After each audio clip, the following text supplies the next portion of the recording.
La caméra tourne encore. Les projecteurs brûlent la peau sous le soleil méditerranéen de 1973. Sur le plateau du film, au titre interminable, l'histoire prébonne, avec un titre peu connu.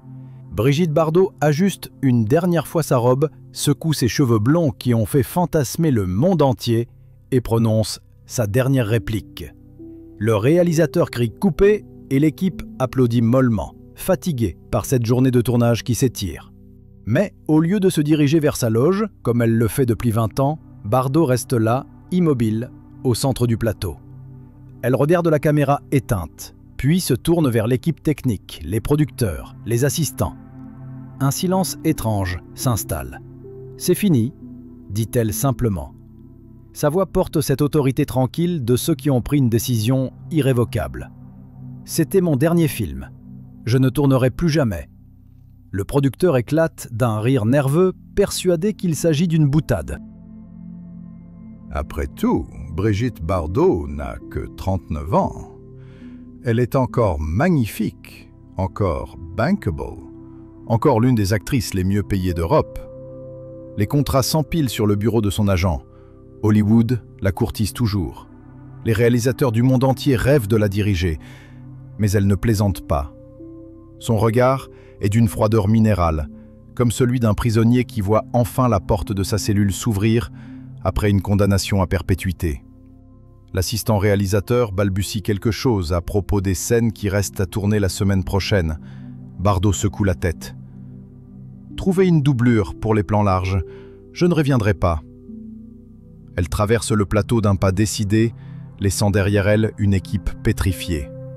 Le bruit de ses talons sur le sol résonne comme un compte à rebours. Chaque pas l'éloigne d'un empire qu'elle a mis 2 décennies à construire. La nouvelle se répand comme une traînée de poudre. En quelques heures, les téléphones des rédactions sonnent sans interruption. Les journalistes se précipitent, flairant le scandale du siècle. Comment la femme la plus désirée du monde peut-elle tout abandonner ainsi ? Pas de conférence de presse d'adieu, pas de tournée d'hommage, pas même une explication. Juste le vide. Un départ aussi brutal qu'incompréhensible. Les producteurs paniquent. Des millions sont en jeu. Les distributeurs menacent de procès. Son agent tente désespérément de la joindre, mais elle a déjà disparu. Plus tard, on apprendra qu'elle s'est enfermée dans sa propriété de Lamadrague, à Saint-Tropez, cette maison qui est devenue son bunker contre le monde extérieur. Les paparazzi campent devant ses grilles, mais elle ne sortira pas. Elle ne s'expliquera pas. Pour elle, Brigitte Bardot, l'actrice, vient de mourir. La presse internationale entre en ébullition. Les théories les plus folles circulent. Est-elle malade? Ruinée? Victime d'un chantage? A-t-elle perdu la raison? Personne ne comprend.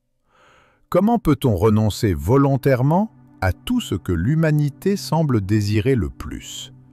La gloire, la beauté adulée, l'argent qui coule à flot, le pouvoir de faire tourner les têtes du monde entier d'un simple battement de cils. Les éditorialistes parlent de caprices de stars, de crise de la quarantaine précoce, de stratégie marketing géniale pour faire monter sa cote. Ils se trompent tous. Ce qu'ils ne voient pas, c'est qu'il ne s'agit pas d'un coup de tête, mais d'un plan d'évasion minutieusement préparé. Bardot ne fuit pas le succès. Elle fuit quelque chose de bien plus terrifiant. Elle-même. Ou plutôt, cette version d'elle-même que le monde a créée et qu'elle ne reconnaît plus. Car derrière le masque de la déesse du sexe, derrière l'image de la femme libérée qui a révolutionné les mœurs de toute une époque, se cache une vérité que personne ne soupçonne. Brigitte Bardot déteste Brigitte Bardot. Elle est cette créature de fantasme qu'elle est devenue. Elle méprise ce monstre de désir que les hommes ont sculpté à partir de sa chair et de son image. Cette femme qui vient de tout plaquer n'est pas une diva capricieuse. C'est une survivante qui tente un ultime geste pour sauver ce qui reste de son âme. Était-ce là le caprice ultime d'une superstar gâtée par la vie? Ou l'acte de désespoir d'une femme au bord du gouffre? Pour comprendre ce geste radical, pour saisir pourquoi la femme la plus enviée du XXe siècle a choisi de tout détruire, il faut remonter bien avant les paillettes et les flashs. Il faut retourner dans l'appartement bourgeois d'une famille parisienne des années 40, où une petite fille maladroite aux lunettes épaisses apprenait déjà que l'amour se mérite, mais ne se gagne jamais vraiment. C'est là, dans cette enfance sans tendresse, que s'est forgée la guerrière qui allait conquérir, puis détruire son propre royaume. Paris, 1944. Dans le 16e arrondissement, derrière les lourdes portes d'un immeuble haussmannien, une petite fille de 10 ans se tient devant le miroir de l'entrée. Elle ajuste ses lunettes épaisses qui glissent constamment sur son nez, tente de discipliner ses cheveux rebelles et grimace en découvrant l'appareil dentaire qui emprisonne ses dents. Sa mère, Anne-Marie Mussel, passe derrière elle sans un regard. « Arrête de te contempler, Brigitte, tu n'es pas un tableau. » La phrase tombe comme un coup près, froide et définitive. Dans cette famille de la haute bourgeoisie parisienne, l'amour se distribue au compte-gouttes et selon des critères stricts. Le père, Louis Bardot, industriel prospère, disparaît derrière son journal dès qu'il rentre de l'usine. La mère, issue de la grande bourgeoisie catholique, dirige la maison comme on administre une institution, avec efficacité, discipline et distance. Et puis il y a Mijanou, la petite sœur. Mijanou la gracieuse, Mijanou la douce, Mijanou qui n'a pas besoin de lunettes ni d'appareil dentaire, Mijanou que leur mère couvre de baisers et de compliments. Brigitte observe cette distribution inégale de l'affection maternelle avec la lucidité cruelle des enfants mal aimés. Elle comprend très tôt qu'elle est celle de trop, celle qui déçoit, celle dont la simple existence semble être un reproche muet aux espérances parentales. « Tu es trop agitée », lui dit sa mère, « trop bruyante, trop garçon manqué. Chaque trop est une pierre de plus dans le mur qui se dresse entre elle et l'amour qu'elle recherche désespérément. » Les autres enfants de l'école ne sont pas plus tendres. Ils l'ont surnommé le vilain petit canard à cause de ses lunettes, de ses dents en cage et de sa silhouette dégingandée. Dans la cour de récréation de son école privée catholique, elle reste à l'écart, observant les autres filles jouer aux princesses. Elle préfère grimper aux arbres et courir avec les garçons, ce qui ne fait qu'aggraver sa réputation de sauvageonne. Les religieuses secouent la tête en la voyant passer, murmurant qu'elle finira mal, cette petite Bardot qui refuse de rentrer dans le moule. Mais il y a un lieu où Brigitte trouve enfin sa place. La salle de danse. 3 fois par semaine, elle enfile ses chaussons de ballet et se transforme. Là, dans ce studio aux miroirs impitoyables, son corps maladroit trouve soudain une grâce inattendue. La discipline rigoureuse du ballet classique, loin de la brimer, la libère. Chaque exercice à la barre est une victoire sur elle-même, chaque pirouette une revanche sur le regard des autres. Son professeur de danse, Madame Bourgeois, est la première adulte à voir en elle autre chose qu'une déception ambulante. « Tu as le feu sacré », lui dit-elle un jour après le cours. Ces 5 mots valent tous les compliments que sa mère ne lui fait jamais. Le ballet devient son obsession, son refuge, sa raison de vivre. Elle danse jusqu'à ce que ses pieds saignent dans les pointes, répète les mêmes mouvements jusqu'à la perfection. Cette rage de prouver sa valeur, cette soif de reconnaissance, elle les puise dans le puits sans fond de la solitude affective. Chaque arabesque parfaite est un cri muet. « Regardez-moi, je vaux quelque chose, je mérite d'être aimée. » À 15 ans, elle réussit l'exploit d'intégrer le Conservatoire national de danse. C'est un triomphe personnel, mais sa mère hausse les épaules. La danse, ce n'est pas un métier convenable pour une jeune fille de bonne famille. Son père ne dit rien, comme d'habitude. Seule Mijanou la félicite sincèrement, cette sœur qui, malgré leur rivalité involontaire pour l'amour maternel, reste sa seule alliée dans cette famille forteresse. C'est à cette époque que le miracle se produit. Presque du jour au lendemain, le vilain petit canard commence sa métamorphose. Les lunettes disparaissent. L'appareil dentaire libère un sourire éclatant et son corps d'adolescente dégingandée s'épanouit en courbes harmonieuses. Les garçons qui la moquaient hier la dévorent aujourd'hui du regard. Les filles qui ricanaient sur son passage baissent maintenant les yeux, intimidées. Même sa mère la regarde différemment, avec une sorte d'étonnement mêlé d'inquiétude. Mais cette transformation physique ne guérit pas les blessures de l'enfance.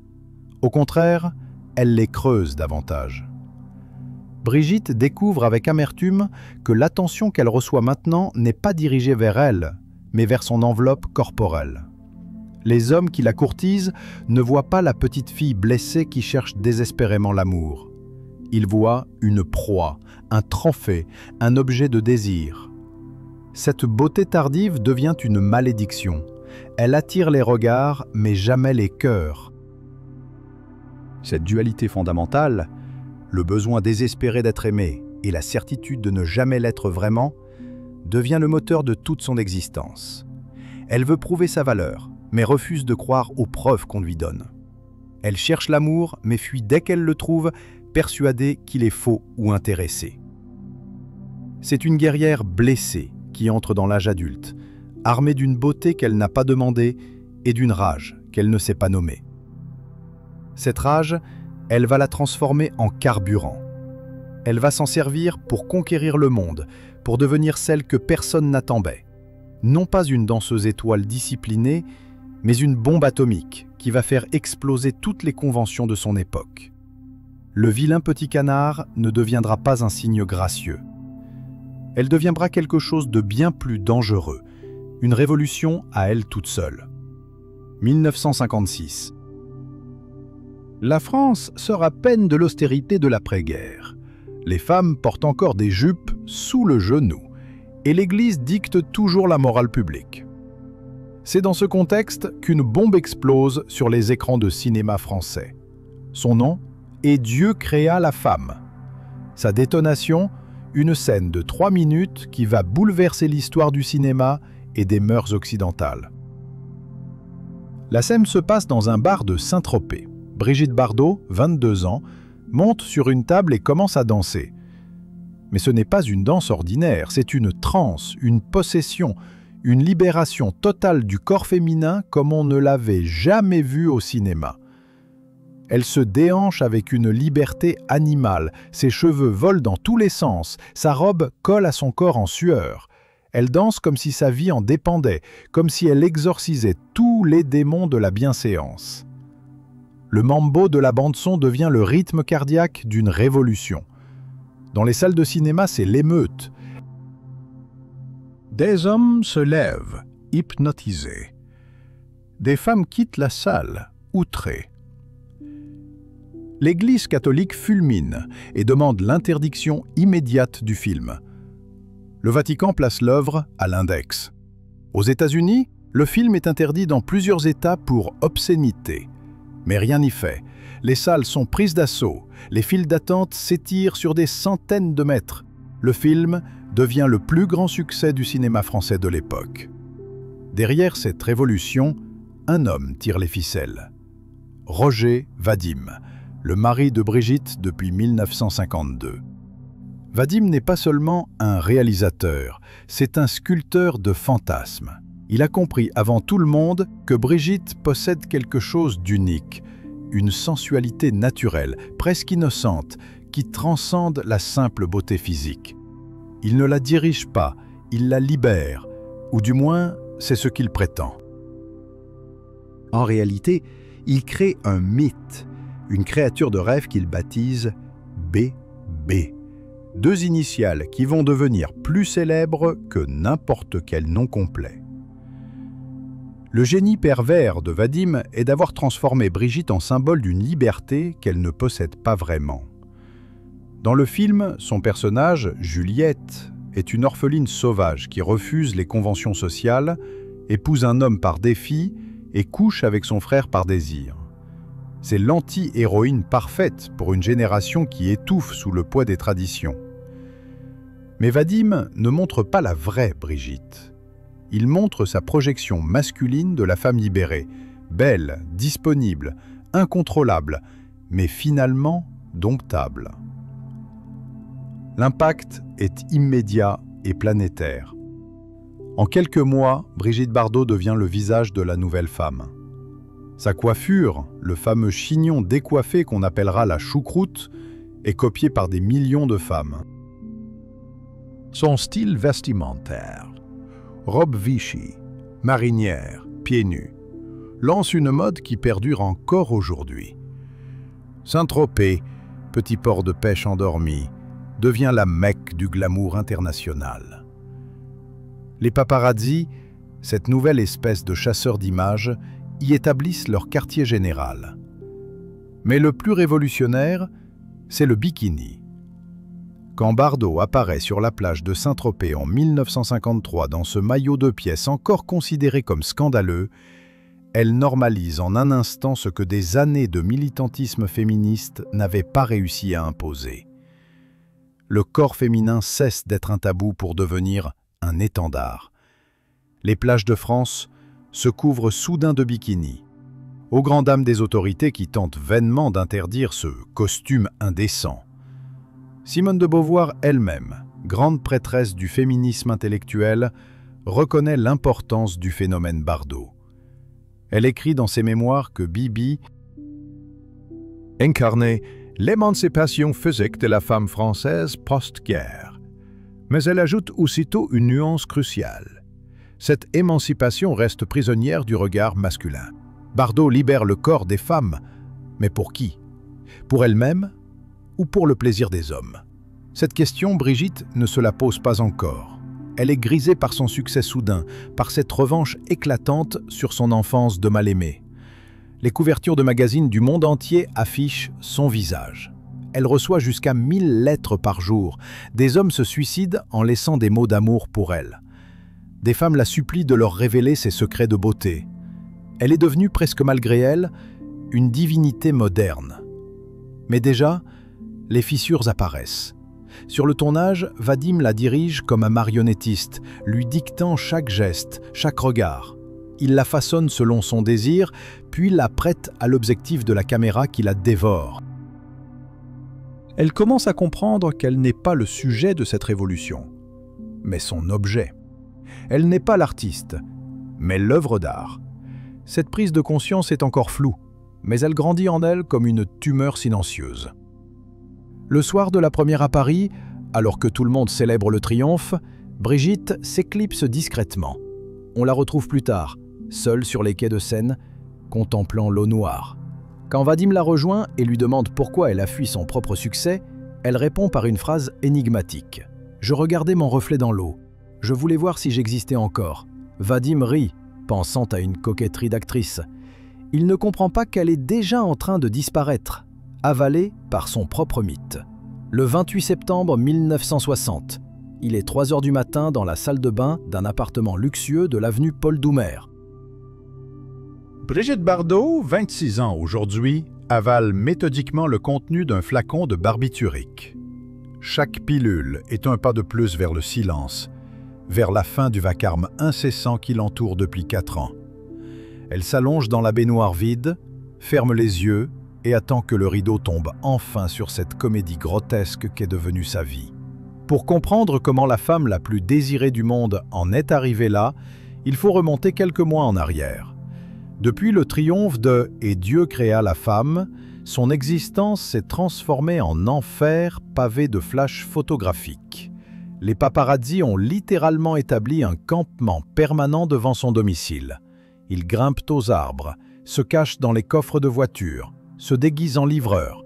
Certains ont installé des téléobjectifs dans les appartements d'en face. Ils la photographient à travers les rideaux, sur son balcon, dans son jardin. Nulle part, elle n'est en sécurité. Un matin, elle découvre un photographe caché dans sa poubelle depuis la veille. Un autre s'est fait embaucher comme jardinier pour la mitrailler pendant qu'elle bronze. Une femme de ménage vend aux journaux les mouchoirs usagés de Brigitte, présentés comme des reliques sacrées. Son courrier est volé, Ses conversations téléphoniques écoutées, ses moindres gestes épiés et commentés. Elle ne peut plus sortir sans déclencher une émeute. Une simple course chez l'épicier devient une expédition militaire. La presse invente des histoires toujours plus folles. On lui prête des liaisons avec tous les hommes qu'elle croise, des femmes aussi. On analyse la longueur de ses jupes, la couleur de son rouge à lèvres, l'angle de son sourire. Chaque ride naissante est scrutée comme le signe d'une déchéance imminente. Chaque larme versée devient la preuve d'un drame secret. Elle n'est plus une personne mais un feuilleton permanent, une fiction collective que des millions de gens consomment quotidiennement. Le plus terrible, c'est l'impossibilité de nouer des relations authentiques. Comment savoir si un homme l'aime pour elle-même ou pour le prestige de conquérir Bibi? Comment faire confiance à une amie quand toutes finissent par vendre leurs confidences au magazine? Même sa famille la traite différemment. Sa mère, si distante autrefois, tente maintenant de profiter de sa gloire. Son père gère ses finances, mais ne la regarde toujours pas vraiment. Elle est devenue une entreprise familiale, un fonds de commerce, une poule aux œufs d'or qu'il faut protéger et exploiter. Ses mariages successifs, d'abord avec Vadim, puis avec Jacques Charrier en 1959, se transforment en spectacle médiatique. Sa grossesse avec Charrier devient un événement national. Les photographes la traquent jusque dans la maternité. Quand son fils Nicolas naît en 1960, elle ne peut même pas le tenir dans ses bras tranquillement. Les flashs crépitent, les journalistes hurlent des questions. Le bébé pleure, terrorisé par ce chaos. Elle comprend qu'elle ne pourra jamais lui offrir une enfance normale. Cette culpabilité s'ajoute à toutes les autres. C'est dans ce contexte qu'elle tourne La Vérité, sous la direction d'Henri-Georges Clouzot, réalisateur génial, mais tyrannique. Le film raconte l'histoire d'une femme jugée pour meurtre, disséquée par la justice et l'opinion publique. L'ironie est cruelle, elle joue sa propre vie. Clouzot la pousse dans ses derniers retranchements, exige d'elle une vérité émotionnelle qui la détruit. Sur le plateau, elle craque plusieurs fois. Les techniciens la voient sangloter dans sa loge entre deux prises. Mais la caméra tourne, le spectacle continue. Le soir de son anniversaire, elle rentre chez elle épuisée. L'appartement est vide. Jacques Charrier est parti, écœuré par cette vie de cirque. Son fils est chez une nourrice, loin des paparazzis. Elle se regarde dans le miroir et ne reconnaît plus personne. Ni la petite fille mal aimée, ni la danseuse passionnée, ni même la jeune femme rebelle. Juste un masque vide, une coquille magnifique, mais creuse. C'est à ce moment qu'elle prend la décision. Les pilules commencent à faire effet quand sa gouvernante, inquiète du silence, force la porte de la salle de bain. L'ambulance arrive à temps. À l'hôpital, les médecins la sauvent de justesse. La nouvelle fait le tour du monde en quelques heures. « Bébé a voulu mourir !» hurlent les unes. Les théories fusent. Chagrin d'amour, dépression postpartum, chantage. Personne ne veut voir l'évidence. Elle a simplement voulu fuir la prison dorée dans laquelle le monde l'a enfermée. À son réveil, un médecin lui demande pourquoi elle a fait ça. Sa réponse est d'une simplicité terrifiante. « Je voulais qu'on me laisse tranquille. » Mais même ce cri de détresse devient un spectacle. Les journalistes campent devant l'hôpital. On analyse son geste, on le décortique, on le romantise. Certains parlent du mal de vivre des stars. D'autres y voient une stratégie publicitaire. Personne ne veut entendre ce qu'elle dit vraiment, qu'elle étouffe, qu'elle se noie, qu'elle disparaît sous le poids de son propre mythe. Cette tentative de suicide marque un tournant. Elle comprend que la mort elle-même ne la libérera pas de Bibi. Il faudra trouver une autre échappatoire, plus radicale encore. Mais pour l'instant, elle doit survivre, continuer à jouer le rôle, alimenter la machine. Elle retourne sur les plateaux, sourit aux photographes, donne le change. Mais quelque chose en elle s'est définitivement brisé.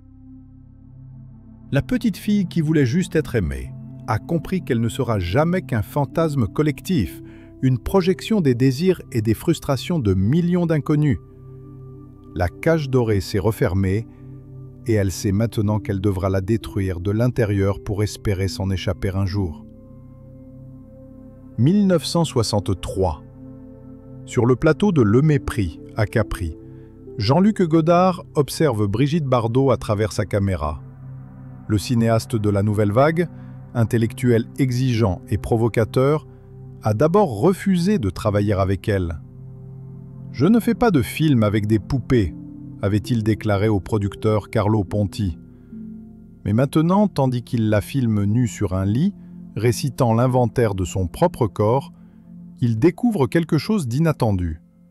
Une intelligence aiguë du cinéma, une conscience de son image qui va bien au-delà du simple exhibitionnisme. La scène est révolutionnaire.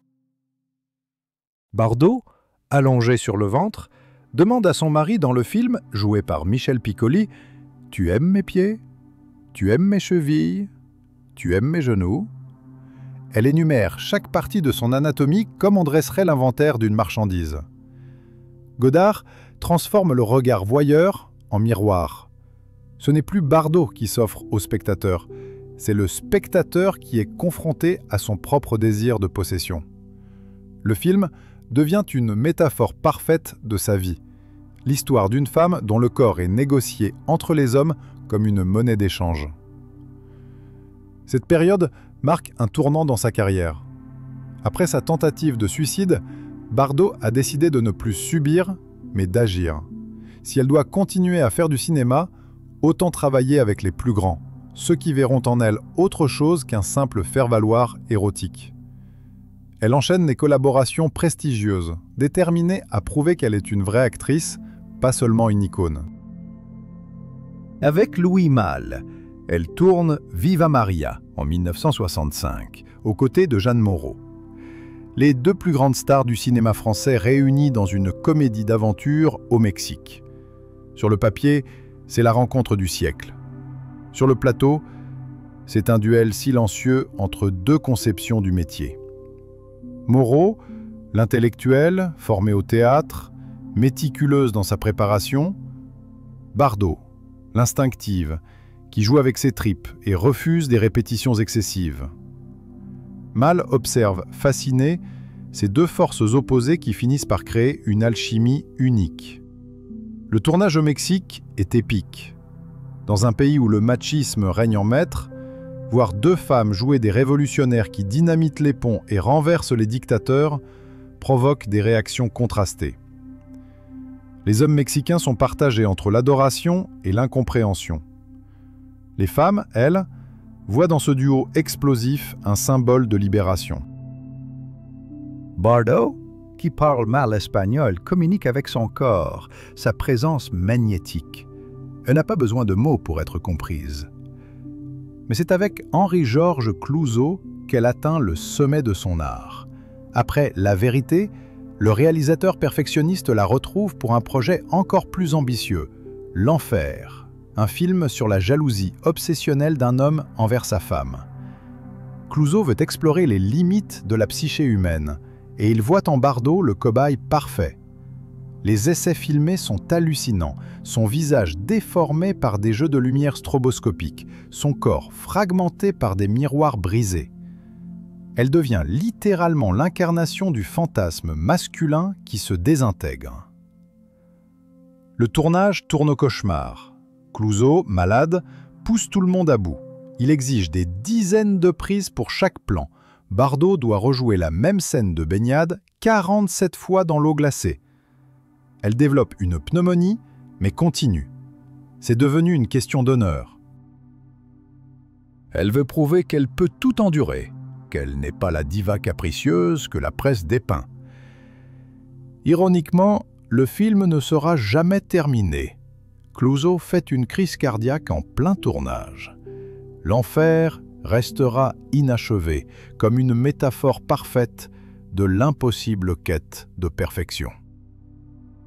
Ses collaborations avec les maîtres du cinéma lui apportent une reconnaissance critique qu'elle n'avait jamais eue. Les Cahiers du cinéma, Bible des cinéphiles, salue sa performance dans le mépris. François Truffaut écrit qu'elle possède une grâce animale que la caméra capte sans effort. Même ses détracteurs les plus féroces doivent admettre qu'elle n'est pas qu'un joli minois. Elle a un instinct, une présence, quelque chose d'indéfinissable qui transcende la technique. Pourtant, cette reconnaissance artistique ne la comble pas. Au contraire, elle accentue son malaise. Car même les plus grands réalisateurs, même les plus intellectuels, finissent toujours par filmer son corps avant son âme. Godard la déshabille pour philosopher sur le désir. Malle utilise sa sensualité pour électriser ses plans. Clouzot la torture pour capturer la beauté dans la souffrance. Ils sont peut-être des génies, mais ce sont d'abord des hommes. Et comme tous les hommes, ils voient en elle un objet de fascination esthétique plus qu'un sujet pensant. Un soir, après une projection privée du Mépris, elle confie à un journaliste ami « Vous savez quelle est la différence entre un film commercial et un film d'auteur ?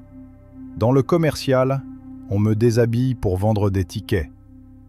Dans le film d'auteur, on me déshabille pour vendre des idées.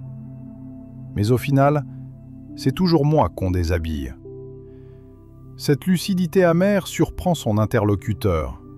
Il découvre que derrière le mythe Bibi se cache une femme terriblement consciente de sa condition. Une philosophe malgré elle de sa propre aliénation. Cette période avec les grands cinéastes est sa dernière tentative de donner un sens à sa carrière cinématographique. Elle espérait que l'art la sauverait, que la reconnaissance critique compenserait la vulgarité de la célébrité. Mais elle découvre que même l'art le plus noble reste prisonnier du regard. Elle est et restera toujours Bibi, cette créature de fantasme que même les plus grands génies ne peuvent s'empêcher de désirer et de posséder à travers leurs objectifs. 1969. Dans l'atelier du sculpteur Alain Aslan, Brigitte Bardot pose immobile pendant des heures. L'artiste modèle son visage dans l'argile, cherchant à capturer l'essence de celle qui va devenir le nouveau visage de Marianne, symbole officiel de la République française. L'ironie est monumentale. La femme que l'Église voulait excommunier 13 ans plus tôt va maintenant trôner dans chaque mairie de France, incarnation officielle des valeurs républicaines de liberté, d'égalité et de fraternité. Le choix de Bardot pour représenter Marianne divise profondément le pays. Les conservateurs crient au scandale. Comment cette femme aux mœurs légères, 3 fois divorcée, symbole de la décadence moderne, peut-elle incarner la France éternelle? Les progressistes applaudissent. Enfin, une Marianne vivante, moderne, libérée, qui représente la France qui bouge et non celle qui se fige dans le marbre du passé. Les féministes sont partagées. Est-ce une victoire pour la cause des femmes ou une nouvelle objectification du corps féminin transformée en allégorie nationale? Pour Bardot, cette consécration est un cadeau empoisonné. D'un côté, c'est la reconnaissance suprême. Elle n'est plus seulement une actrice ou une célébrité, elle est devenue un symbole national, au même titre que la Tour Eiffel ou le coq gaulois. De l'autre, c'est l'ultime des possessions. Son visage ne lui appartient définitivement plus. Il appartient à la France, au peuple, à l'histoire. Elle est littéralement devenue une statue vivante. Le jour de l'inauguration officielle du buste, elle arrive en retard à la cérémonie. Les officiels s'impatientent, les photographes trépignent. Quand elle apparaît enfin, vêtue d'une simple robe noire, sans bijoux ni artifice, le contraste avec son buste idéalisé est saisissant. La vraie Brigitte a 35 ans. Des rides commencent à marquer son visage, ses cheveux ne sont plus aussi blonds qu'avant. Mais le buste, lui, la fige dans une jeunesse éternelle, dans cette perfection inhumaine que le monde exige d'elle. Durant son discours, le ministre de la Culture déclare « Brigitte Bardot incarne l'esprit français dans ce qu'il a de plus libre, de plus audacieux, de plus conquérant. Elle écoute, le visage impassible, ces mots qui transforment sa personne en métaphore nationale. Quand vient son tour de parler, elle prononce quelques phrases convenues, remercie poliment, puis ajoute une remarque qui glace l'assistance. « J'espère que Marianne sera plus heureuse que moi de cette immortalité de plâtre. » Les mois qui suivent confirment ses craintes. Son buste devient l'un des plus reproduits de l'histoire de la République. On le trouve dans les mairies, les écoles, les bâtiments administratifs. Des millions de Français passent devant son visage figé chaque jour. Les touristes achètent des miniatures comme souvenirs. Son image est sur les timbres, les pièces de monnaie, les documents officiels. Elle est partout et nulle part à la fois. Cette omniprésence de son image accentue son sentiment de dépersonnalisation. Elle raconte à une amie proche « Vous savez ce que c'est que de voir son visage partout, tout le temps, mais de sentir qu'il ne vous appartient plus? C'est comme être morte de son vivant. Mon visage continue à vivre sa vie sans moi. Il sourit sur les murs des mairies pendant que je pleure dans ma chambre. Il incarne la liberté pendant que je me sens prisonnière. Il symbolise la France éternelle pendant que la vraie Brigitte vieillit et se décompose. » Cette période coïncide avec une évolution troublante du rapport du public à son image. Les nouvelles starlettes, plus jeunes, plus provocantes, commencent à lui voler la vedette. La presse, qui l'adorait, devient cruelle. On compare sans pitié la Bardot d'aujourd'hui à celle d'hier. On publie des photos volées où elle paraît fatiguée, vieillie, ordinaire. Les titres sont impitoyables. Le déclin de bébé. Marianne prend des rides. La déesse déchue. Le paradoxe est insoutenable. D'un côté, son buste parfait trône dans les lieux de pouvoir, symbole immuable de la beauté française. De l'autre, son corps réel est scruté, jugé, condamné pour le crime de vieillir.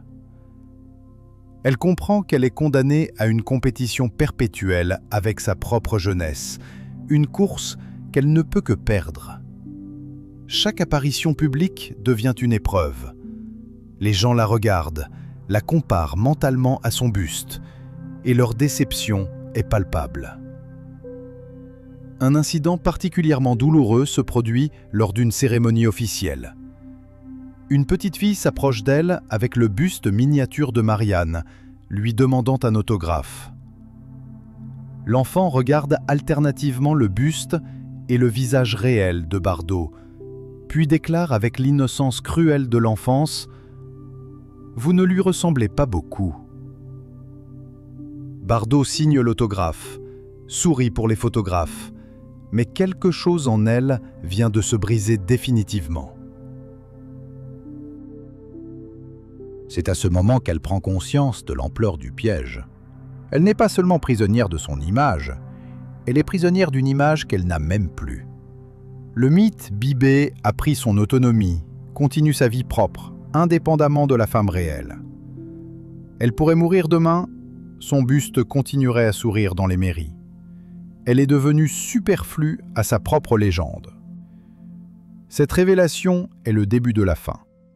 Elle sait maintenant qu'il ne suffit pas de fuir les caméras ou de refuser les rôles. Il faut tuer le mythe lui-même, disparaître complètement, renaître sous une autre forme. Marianne restera dans les mairies, mais Brigitte, elle, va s'évader. 1972. Brigitte Bardot, 38 ans, se tient devant le miroir de sa loge sur le plateau de Don Juan où si Don Juan était une femme. Le maquilleur s'acharne depuis 2 heures à masquer les cernes, à lifter optiquement les paupières, à redessiner les contours du visage. Chaque coup de pinceau est une petite défaite, un aveu que le temps a fait son œuvre. Dans le miroir, elle voit 3 femmes, celle qu'elle fut, celle qu'elle est et celle qu'on veut qu'elle reste. Aucune n'est vraiment elle. Le film est une torture. Roger Vadim, son Pygmalion devenu ex-mari, la dirige à nouveau. Il veut retrouver la magie de « Et Dieu créa la femme », mais 16 ans ont passé.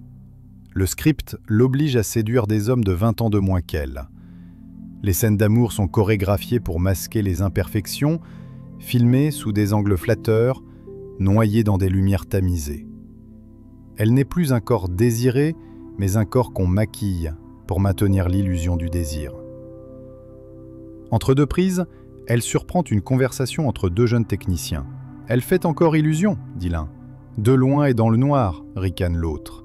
Ces mots la transpercent comme des lames.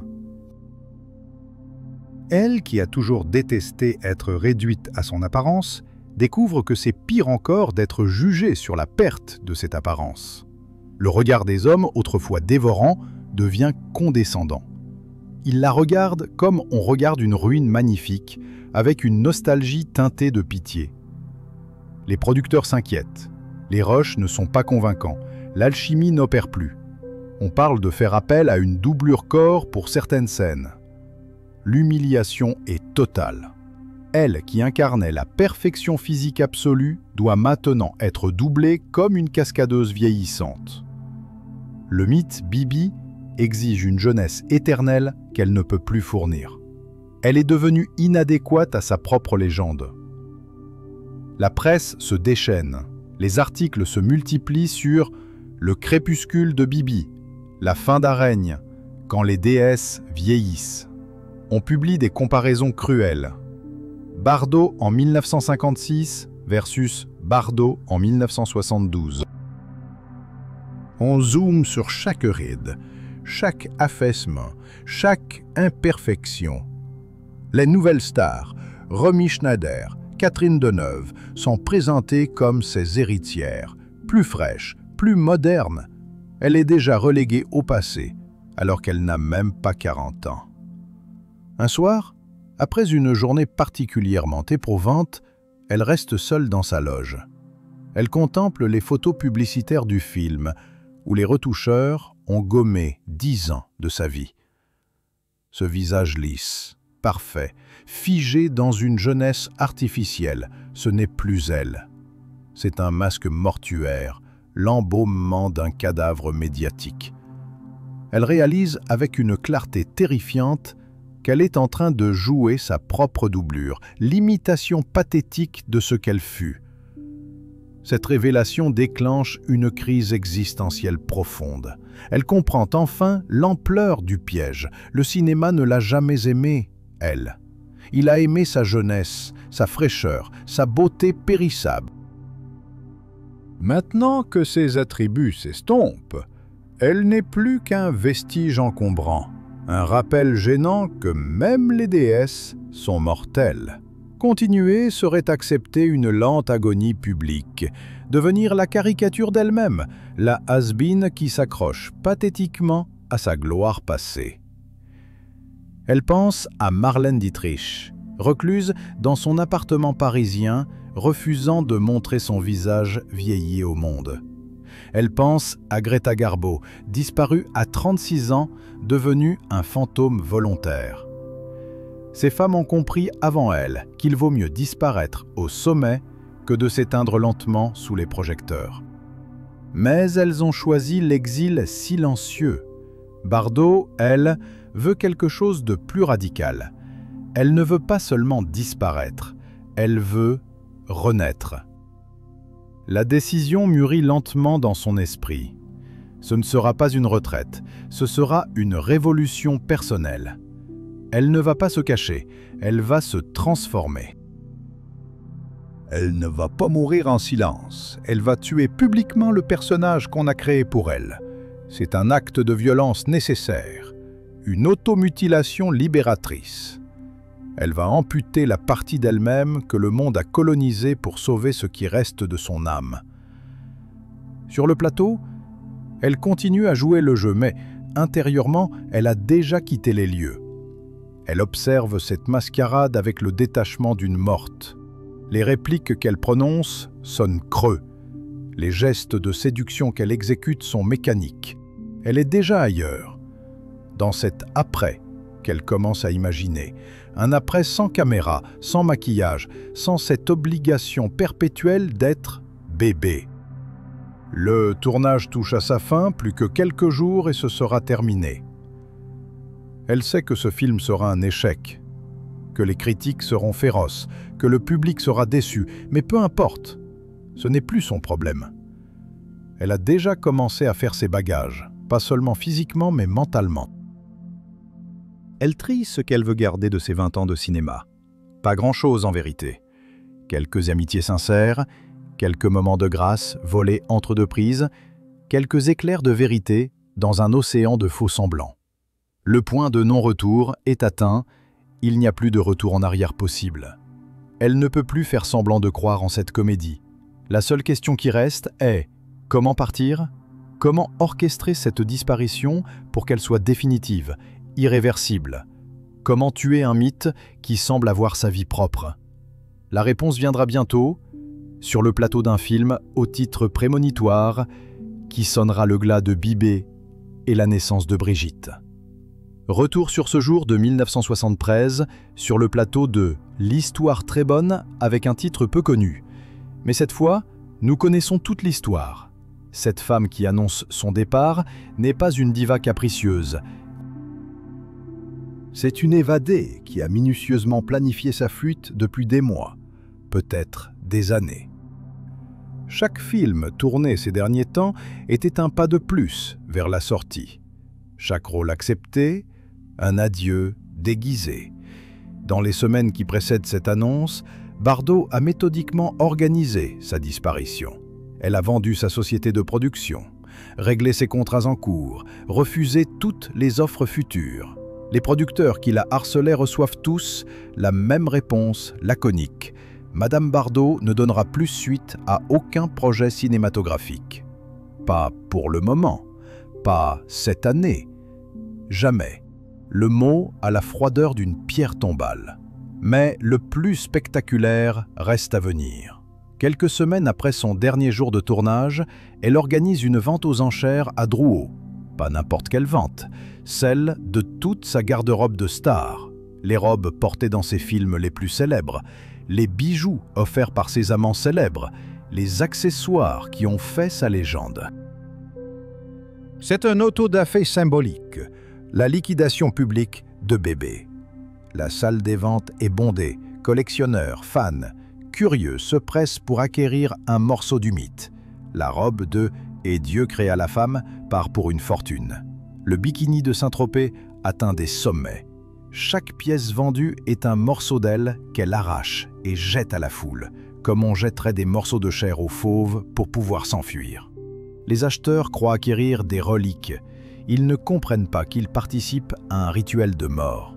L'argent récolté, plusieurs millions de francs, n'ira pas grossir son compte en banque personnel.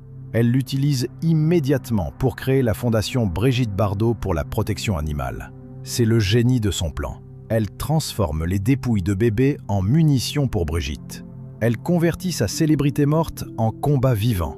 Les robes qui l'emprisonnaient deviennent des refuges pour animaux. Léger bijoux qui l'enchaînaient se transforment en campagne de stérilisation. La presse est déconcertée. On attendait une conférence de presse larmoyante, des explications, des justifications. On n'a que le silence et des actes. Bardot refuse toute interview sur son retrait du cinéma.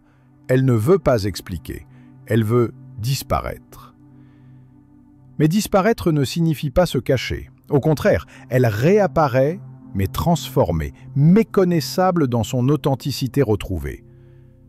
La première fois qu'on la revoit publiquement après son retrait, c'est lors d'une manifestation contre l'abattage des bébés phoques. Plus de maquillage, plus de coiffure sophistiquée. Jean et pull informe, cheveux tirés en arrière, visage nu exposé au vent glacial de la banquise. Les photographes présents cherchent bébé, et ne trouve qu'une femme en colère brandissant des photos d'animaux massacrés. Cette femme-là n'a plus peur de vieillir, de s'enlaidir, de déplaire.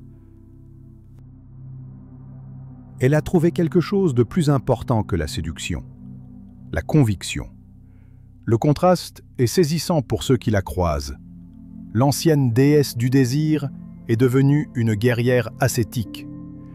Elle qui dépensait des fortunes en toilette vit maintenant en jeans et bottes de caoutchouc. Elle qui fréquentait les palaces dort dans sa voiture lors de ses missions de sauvetage. Elle qui minaudait devant les caméras, hurle maintenant sur les ministres et insulte publiquement les chasseurs. Certains voient dans cette transformation une forme de folie, une dépression mal soignée. Comment peut-on préférer les chiens errants au tapis rouge, les chats abandonnés aux soirées mondaines? Ils ne comprennent pas que c'est précisément là sa thérapie, sa guérison. Avec les animaux, pas de faux semblants. Ils ne l'aiment pas parce qu'elle est Bibi. Ils l'aiment ou la craignent pour ce qu'elle fait, pas pour ce qu'elle représente. Un jour, un journaliste réussit à l'approcher lors d'une opération de sauvetage de chiens dans un refuge insalubre. Il lui demande si elle regrette sa carrière. Elle le regarde, couverte de boue, un chiot tremblant dans les bras et répond « Quelle carrière ? J'ai fait semblant d'être quelqu'un d'autre pendant 20 ans. Maintenant je suis enfin moi-même. » Le journaliste insiste « Mais vous étiez la femme la plus admirée du monde ?» Elle éclate d'un rire amer. « Non, j'étais la femme la plus regardée du monde. Ce n'est pas la même chose. » Cette distinction est cruciale pour comprendre sa métamorphose. Elle n'a pas fui la célébrité par dépit ou amertume. Elle l'a fui par survie. Chaque jour passé à incarner Bibé était un jour volé à Brigitte. Maintenant, elle rattrape le temps perdu. Elle vit avec une urgence féroce, comme quelqu'un qui a frôlé la mort et veut dévorer chaque seconde de vie authentique qui lui reste. Son évasion est réussie, mais le prix à payer est énorme. En tuant Bibé, elle a aussi tué une part de sa jeunesse, de sa légèreté, de sa capacité à faire confiance. La femme qui émerge de cette transformation est plus dure, plus intransigeante, parfois même brutale. Elle a survécu à sa propre légende, mais les cicatrices sont profondes. Le monde lui a volé 20 ans de sa vie, elle ne lui pardonnera jamais. Cette rage sourde va désormais alimenter tous ses combats, pour le meilleur et parfois pour le pire. 1977, dans un abattoir clandestin de la banlieue parisienne, Brigitte Bardot force la porte avec une équipe de journalistes. Ce qu'ils découvrent dépasse l'horreur. Des chevaux entassés dans des conditions immondes, attendant d'être abattus sans étourdissement pour alimenter le marché de la viande chevaline. Bardot ne se contente pas de documenter, elle se jette littéralement entre les bourreaux et les animaux, son corps comme dernier rempart. Les images font le tour de France. L'ancienne sex symbole transformée en guerrière éclaboussée de sang animal. La métamorphose est totale. Cette nouvelle Brigitte n'a plus rien de la créature glamour qui faisait fantasmer le monde. Elle a 43 ans et porte ses rides comme des médailles de guerre. Elle hurle sur les préfets, traite les ministres d'assassins, poursuit les laboratoires pharmaceutiques en justice. Sa méthode est simple et brutale. Elle utilise ce qui reste de sa célébrité comme un bélier pour défoncer les portes de l'indifférence. Chaque apparition publique est une guérilla médiatique. La Fondation Brigitte Bardot devient rapidement l'organisation de protection animale la plus agressive de France. Pas de diplomatie, pas de compromis, pas de nuances. Elle attaque frontalement les lobbies de la chasse, de l'élevage intensif, de l'expérimentation animale. Elle n'hésite pas à publier des photos insoutenables, à organiser des happenings choquants. Lors d'un défilé de mode utilisant de la fourrure, elle fait irruption sur le podium, asperge les mannequins de faux sang et crie « Vous portez des cadavres !» Les procès s'accumulent. Elle est poursuivie pour diffamation, trouble à l'ordre public, violation de propriété privée. Elle s'en moque. Chaque procès est une tribune, chaque condamnation une publicité pour sa cause. Elle paye les amendes avec l'argent de la vente de ses derniers bijoux. Quand un juge lui demande si elle regrette ses actions illégales, elle répond « La seule chose que je regrette, c'est de ne pas avoir commencé plus tôt. » Son combat le plus violent concerne l'abattage rituel sans étourdissement. Elle s'attaque frontalement aux pratiques religieuses musulmanes et juives, déclarant que la souffrance animale ne connaît pas de religion. Cette position lui vaut des accusations d'islamophobie et d'antisémitisme. Elle répond par une escalade verbale, parlant d'invasion et de barbarie. Ces mots dépassent souvent sa pensée, mais elle refuse de s'excuser. Pour elle, reculer serait trahir les animaux. Cette radicalisation inquiète même ses plus proches soutiens. Michel Drucker, ami de longue date, tente de la modérer. « Brigitte, tu desservis ta cause avec ces excès. » Elle le regarde avec mépris. Les animaux qu'on torture se fichent de la politesse. Ils veulent qu'on les sauve, pas qu'on fasse de la diplomatie. Cette intransigeance devient sa marque de fabrique, mais aussi son piège. Elle s'enferme dans une vision manichéenne du monde. D'un côté, les défenseurs des animaux, de l'autre, les barbares. Pourtant, ses victoires sont réelles et nombreuses. Grâce à son acharnement, la France interdit l'importation de peaux de bébés phoques. Les conditions d'abattage sont renforcées. Les cirques commencent à abandonner les numéros avec animaux sauvages. Chaque victoire la conforte dans ses méthodes radicales. Elle a trouvé la formule. La violence verbale et médiatique au service d'une cause juste. Mais cette nouvelle vie a un prix personnel énorme. Elle s'est coupée de presque tout le milieu du cinéma, qui la considère comme une fanatique. Ses positions de plus en plus extrêmes l'isolent même au sein du mouvement de protection animale. Elle vit, recluse, à la madrague, entourée uniquement de ses chiens et chats recueillis. Les hommes ont disparu de sa vie. Après 4 mariages ratés et d'innombrables liaisons décevantes, elle a renoncé à l'amour humain. Un soir, dans sa propriété transformée en refuge animalier, elle confie à son assistante « Les humains m'ont toujours déçu. Ils voulaient toujours quelque chose de moi. Mon corps, mon image, mon argent, ma célébrité. Les animaux, eux, ne demandent rien. Juste un peu de nourriture et de tendresse. C'est un échange honnête. » Cette confession révèle la blessure profonde qui alimente sa rage. Une méfiance totale envers l'humanité. Son fils Nicolas, qu'elle a peu vu grandir, tente parfois de renouer contact, mais le fossé est trop large. Elle a sacrifié la maternité sur l'autel de sa carrière, puis de ses combats. Il lui en veut, elle s'en veut, mais aucun des deux ne sait comment réparer. Quand on lui demande si elle regrette de ne pas avoir été plus présente pour son fils, elle répond avec sa brutalité habituelle « J'ai sauvé des milliers d'animaux. Je n'ai pas su sauver ma relation avec mon fils. C'est mon échec, mais aussi mon choix. » Cette nouvelle Brigitte est-elle plus heureuse que bébé? Difficile à dire. Elle a trouvé un sens à sa vie, une mission qui la dépasse. Elle n'est plus un objet de désir, mais un sujet agissant. Elle ne subit plus, elle combat. Mais cette transformation l'a aussi durcie, isolée, parfois même aveuglée. La petite fille qui voulait être aimée s'est transformée en guerrière solitaire qui n'attend plus rien de personne. Est-ce une victoire ou une autre forme de prison? Elle-même ne semble plus se poser la question.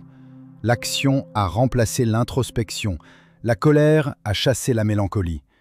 Elle court trop vite pour que ses démons la rattrapent. 2023.